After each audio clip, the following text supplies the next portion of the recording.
السلام علیکم ورحمۃ اللہ وبرکاتہ۔ احکام و تجوید کی کلاس میں آپ کا خیر مقدم ہے۔ امید کرتی ہوں کہ آپ سب خیر و عافیت سے ہوں گے۔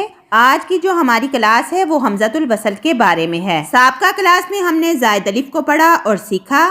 امید کرتی ہوں کہ آپ نے زائد الف کی کلاس کو ضرور دیکھا ہوگا اور آپ کو زائد الف کی کلاس دیکھنے سے بہت فائدہ بھی ہوا ہوگا۔ ہماری حوصلہ افزائی کے لیے آپ ایک کام کر سکتے ہیں، آپ ہماری ویڈیو کو شروع سے لے کر آخر تک ضرور دیکھا کریں اور ویڈیو کو لائک اور شیئر ضرور کیا کریں۔ تو آئیے ہم چلتے ہیں اپنے مین ٹاپک کی طرف جو حمزۃ الوصل کے بارے میں ہے۔ سب سے پہلے ہم جانیں گے کہ حمزۃ الوصل ہوتا کیا ہے۔ سب سے پہلے ہم حمزہ کو لے لیتے ہیں۔ قرآن مجید میں آپ نے حمزہ دو طرح کے دیکھے ہوں گے، ایک تو یہ والا حمزہ اور ایک یہ والا حمزہ۔ لیکن ابھی آپ یہ بتائیں گے کہ یہ حمزہ کی تو بات ٹھیک ہے، لیکن یہ حمزہ کیسے بنا؟ یہ تو الف ہے۔ تو چلے اب میں آپ کو یہ پہلے بتاؤں کہ یہ حمزہ کیسے بنا۔ جب اس الف کے اوپر زبر، زیر، پیش یا پھر کوئی حرکت آ جاتی ہے تو یہ الف نہیں رہتا، یہ حمزہ بن جاتا ہے۔ اس کے پڑھنے کا جو تلفظ ہوتا ہے وہ حمزہ ہو جاتا ہے۔ جیسے فور ایگزامپل میں آپ کو مثال دوں کہ الف کے اوپر کوئی سائن آ جائے یعنی حرکت آ جائے تو پھر یہ الف نہیں حمزہ بن جاتا ہے۔ تو معلوم ہوا کہ یہ حمزہ اور یہ والا حمزہ سیم پڑھے جاتے ہیں۔ کیوں؟ کیونکہ یہ آواز میں سیم ہوتے ہیں، مخرج میں بھی سیم ہوتے ہیں، لیکن فرق اتنا ہے کہ ایک حمزہ لمبا اور ایک حمزہ چھوٹا ہوتا ہے۔ باقی ان کا جو کام ہے وہ سیم ہوتا ہے، ان کا کام کوئی ڈیفرنٹ نہیں ہوتا۔ یہ کھڑا الف کی طرح لکھا جاتا ہے اور یہ عین جیسا لکھا جاتا ہے۔ باقی ان کا قاعدہ جو ہے سیم ہوتا ہے۔ یہ حمزہ سمجھ میں آ گیا۔ تو چلیے آگے وصل کو جانتے ہیں کہ وصل ہوتا کیا ہے۔ وصل کہتے ہیں، فور ایگزامپل میں آپ کو مثال دوں کہ قرآن مجید کے اندر اگر آپ کوئی آیت کریمہ دیکھیں، فور ایگزامپل ہم لے لیتے ہیں سورۃ فاتحہ کو، ہم پڑھتے ہیں الحمدللہ رب العالمین۔ دوسری آیت پڑھتے ہیں الرحمن الرحیم۔ تو دو آیت کریمہ ہم نے پڑھی، لیکن جب میں پڑھوں گی الحمدللہ رب العالمین پھر میں نے سٹاپ کر دیا، تو میں نے یہاں پر وقف کیا۔ کیا کیا؟ وقف کیا۔ اس کے بعد میں دوسری آیت پڑھوں گی الرحمن الرحیم، تو میں نے دوسری آیت کریمہ کو پڑھا، لیکن میں نے یہاں پر وقف کر کے دوسری آیت کو پڑھا۔ لیکن اگر اب میں کیا کروں، اگر اب میں ان دونوں کو ملاؤں تو کیسے؟ الحمدللہ رب العالمین الرحمن الرحیم الرحمن الرحیم۔ تو میں نے دونوں کو جب ملایا، دونوں کو ایک ساتھ پڑھا، تو اس کا کیا کیا میں نے؟ یہاں پر میں نے وصل کیا۔ کیا کیا؟ وصل کیا۔ وصل کسے کہا جاتا ہے؟ وصل کہتے ہیں ساتھ ملانے کو، کنیکٹ کرنے کو۔ تو میں نے ایک آیت کو دوسری آیت کے ساتھ ملایا، تو اسی کو ہم کہتے ہیں، یعنی اسی کو میں نے وصل کر کے پڑھا، یعنی ملا کر پڑھا۔ وقف نہیں کیا بلکہ ملا کر پڑھا۔ حمزۃ الوصل سمجھ میں آیا؟ اس حمزۃ الوصل کو ہم الف الوصل بھی کہتے ہیں۔ اب ہم یہاں پر سمجھتے ہیں کہ ان کی پہچان کیسے کی جائے۔ قرآن مجید کے اندر آپ کہیں بھی الف دیکھو جو الف خالی ہو، اس بات کا خیال رکھیے گا کہ زبر، زیر، پیش کے ساتھ نہ ہو، بالکل خالی ہو۔ اگر اس پر آپ چھوٹا سا سواد ٹائپ دیکھیں تو آپ یہ سمجھ لیجئے گا کہ یہ الف جو یہاں پر ہے یہ حمزۃ الوصل ہے۔ اب آپ بتائیں گے کہ ہمارے قرآن مجید کے اندر ایسا سواد ٹائپ نشان نہیں دیا گیا ہوتا۔ اس بات سے میں بھی اکتفا کرتی ہوں کہ قرآن مجید کے اندر ایسا سائن نہیں دیا گیا ہوتا، کیونکہ ہمارے پاکستان، ہندوستان کے اندر جو نسخے آتے ہیں ان کے اندر اس الف کے اوپر کوئی سواد نہیں دیا گیا ہوتا، بلکہ بالکل خالی الف لکھا گیا ہوتا ہے۔ لیکن اگر آپ عرب جیسی کنٹری میں جائیں تو ان کے قرآن کے اندر کیا ہوتا ہے؟ ان کے قرآن کے اندر ایسا سواد جیسا سائن دیا ہوتا ہے، یہ پہچان کے لیے یہ جو الف ہے یہ حمزۃ الوصل ہے۔ لیکن ہمارے قرآن کے اندر ایسا سائن نہیں ہوتا، تو اب ہم کیسے معلوم کریں گے کہ اس کو کیسے پڑھنا ہے؟ اس پر زبر، زیر، پیش کیسے لگانی ہے، یہ انشاءاللہ آج میں آپ کو سمجھانے والی ہوں۔ حمزۃ الوصل کو سمجھ لیا، سائن کے بارے میں معلوم ہو گیا، سائن نہ بھی ہو تو خالی الف ملے گا ہی ملے گا۔ قرآن مجید کے اندر ہر کوئی الف جو ہے وہ حمزۃ الوصل ہے، لیکن اس بات کو خیال میں رکھیے کہ ہر کوئی حرف جو ہوتا ہے اس کے سٹارٹنگ میں جو الف ہوتا ہے قرآن مجید کے اندر